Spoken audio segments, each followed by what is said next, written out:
তেকে অজ্ঞান করে তেকে নিয়ে ইয়ঞ্জনের রুমে ইয়ঞ্জনের পাশে শুইয়ে দিয়ে আসলো। তারপর বাড়ির সকলকে সেখানে ডেকে নিয়ে আসলো। জাঙ্কুক এসব দেখে অনেক রেগে গেল। তেকে এক টানে তুলে একটা থাপ্পড় বসিয়ে দিল। এত আওয়াজে ইয়ঞ্জনের ঘুম ভেঙে যায়। কি হয়েছে? পুতুলের সাথে এক বিছানায় কি করছিস তুই? মানে? দেখলি তোরা, দেখলি? আমি কইছিলাম না এই মাইয়া এই ঘরেই আছে, অহন বিশ্বাস হইল তো? হ্যাঁ মা, আপনি ঠিকই বলেছেন। এই মেয়ের একটা দিয়ে চলে না, 10টা লাগে। এত সুন্দর বর থাকতেও অন্য ছেলের সাথে ফষ্টি নষ্টি। স্টপ! তুই এমনটা কি করে করতে পারলি তে? আমার ছেলেটা কি তোকে কম ভালোবেসেছিল?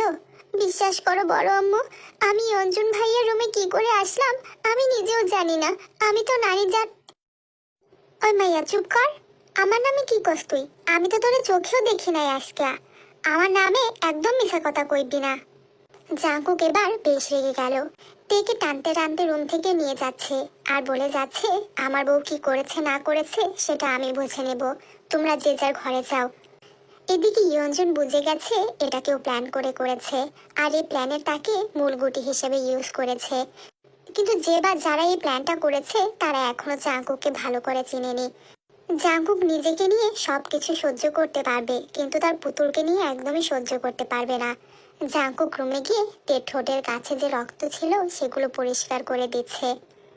কি হয়েছে এবার শুরু থেকে সবটা বল আমাকে, কিছু যেন বাদ না যায়। বলবো না। তুমি আমার কথা আগে না শুনে আমাকে কেন থাপ্পড় মেরেছো ভাইয়া? এখন না বললে আরো 2টা খাবি। বলবো না, আমি একদম বলবো না। যাদের কথা বিশ্বাস করে আমার গায়ে হাত তুলেছো তাদেরকেই বলতে বলো। বল না জান, কেন এমন করছিস? কেন আমাকে রাগিয়ে দিস? রাগলে আমার মাথা ঠিক থাকে না, তুই জানিস না? তোকে ইয়ঞ্জনের পাশে শুয়ে থাকতে দেখে আমার মাথা গরম হয়ে গিয়েছিল, তাই এমনটা করেছি। এখন সে আমার যতই ভালো বন্ধু হোক না কেন, তোকে অন্য পুরুষের সাথে দেখার আগে আমি মরে যেতে চাই। আমি তোকে অন্য কারোর সাথে কখনোই সহ্য করতে পারবো না। তোকে আমি মারবো, আমিই বকবো, আবার আমিই মলম লাগাবো। আমি বাদে আর কেউ তোর গায়ে স্পর্শ করতে পারবে না। আই লাভ ইউ পুতুল, ভীষণ ভালোবাসি তোকে। কেন বুঝতে পারিস না? আমার হৃদয়ের স্পন্দনের মতো তোকে দরকার আমার। আমিও তোমাকে গোপনে ভালোবাসি ভাইয়া। গোপনে কি করে ভালোবাসি পুতুল? থাক, যেভাবেই হোক ভালোবাসিস এই কথাটা তো বললি। তোর মুখ থেকে ভালোবাসি শোনার জন্য কত অপেক্ষা করেছি জানিস? জানি তো, ইয়ঞ্জন ভাইয়া আমাকে সব বলেছে। কি? তুই জানতি? সব জেনেও আমাকে এভাবে ভুগিয়েছিস? এর শাস্তি তো তোকে পেতেই হবে। কি কি শাস্তি ভাইয়া? আরে ভয় কেন পাচ্ছিস? মারবো না। তোর শাস্তি হলো আমার ঠোঁটে একটা কিস করা। আমি পারবো না ভাইয়া। কেন পারবি না? একটা কিসই তো চেয়েছি। আচ্ছা যা, ধার হিসাবে রে, কথা দিচ্ছি। সুদে আসলে ফেরত দিয়ে দিব। তুমি না কি হয়েছে জানতে চাইলে, এখন বলি। কথা ঘোরানো হচ্ছে তাই না? এসব বলে একদম রেহাই পাবি না তুই। আচ্ছা যা, এখন আর লজ্জা পেতে হবে না। কি হয়েছে সেটাই বল। জাঙ্কুককে তে সবটা খুলে বলল। ওই মহিলা যে আমাকে তোমার চোখে খারাপ করার জন্য এত জঘন্য একটা চাল চালবে আমি ভাবতেও পারিনি। ছাড়বো না আমি, এদের কাউকে ছাড়বো না, একটাকেও ছাড়বো না। এদের এতদিন আমি শুধু মায়ের জন্য সহ্য করে এসেছি, আর না, আমাদের বাড়িতে থেকেই আমার পুতুলকে আমার কাছ থেকে আলাদা করতে চাইছে। এত বড় সাহস কোত্থেকে পায় আমিও দেখব। সরি পুতুল, আমি তোকে না বুঝেই তোর গায়ে হাত তুলেছি, সরি। এই হাত দিয়ে তোকে মেরেছি তাই না? এই হাত, এই হাতও ছাড় পাবে না। এটা বলেই জাঙ্কুক দেয়ালে জোরে জোরে ঘুষি দিতে শুরু করলো। তে ভয় পেয়ে যাচ্ছে। ভাইয়া প্লিজ থামো, আমার ভয় করছে তোমাকে এভাবে দেখে। আমি সরি পুতুল, খুব সরি। আর কখনো এমন করব না, প্লিজ ক্ষমা করে দে। জাঙ্কুক তেকে জড়িয়ে ধরে উম্মাদের মতো চুমু খেতে থাকে। তোকে দেবি পুতুল, প্লিজ না করিস না। I can't control my self anymore, please.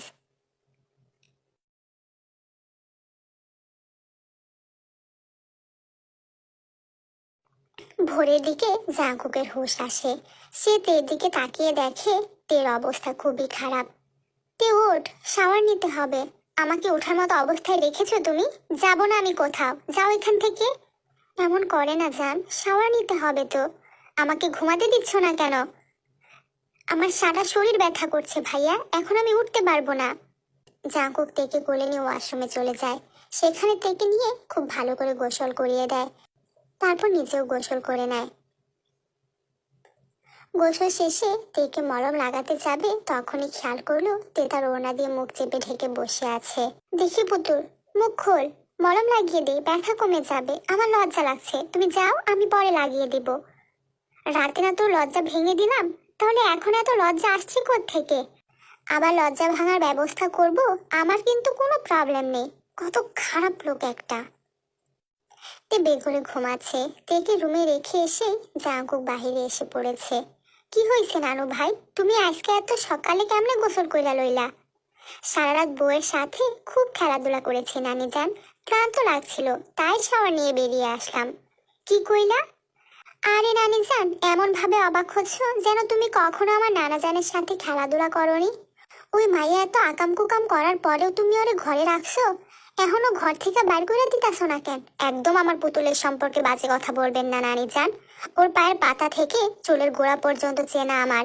আমার চোখ ফাঁকি দিয়ে ওই ইয়ঞ্জনের সাথে রিলেশন করবে আর আমি সেটা জানতেও পারবো না? এটা খুব হাস্যকর ব্যাপার হয়ে গেল না? কি কইতে চাইতেছো তুমি?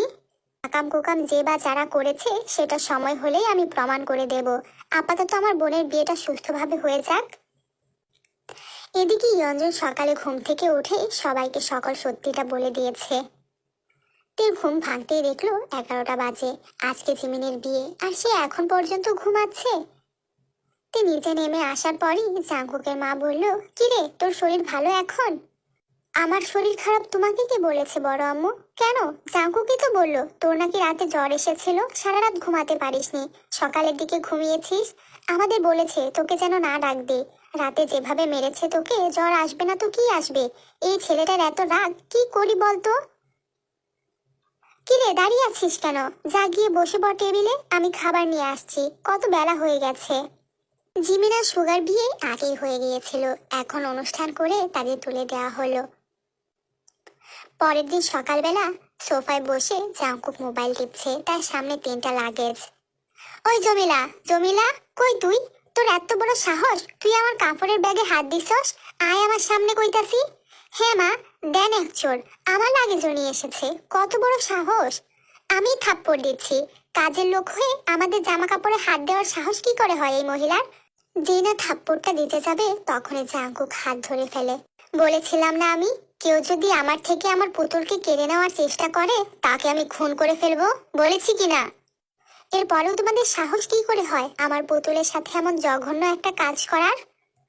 এটা তুমি কি বলছো বাবা? আমরা কেন ওই মেয়ের সাথে কিছু করতে যাব? তুমি তো কালকে নিজের চোখেই দেখলে ওই মেয়ে ইয়ঞ্জনের সাথে কি করছিল। ছি ছি ছি। চুপ করো তুমি, আমার বাড়িতে থেকে আমাদের বাড়ির মেয়ে সম্মান নষ্ট করতে চেয়েছো? আর কি ভেবেছো আমরা কেউ কিছু বুঝতে পারবো না?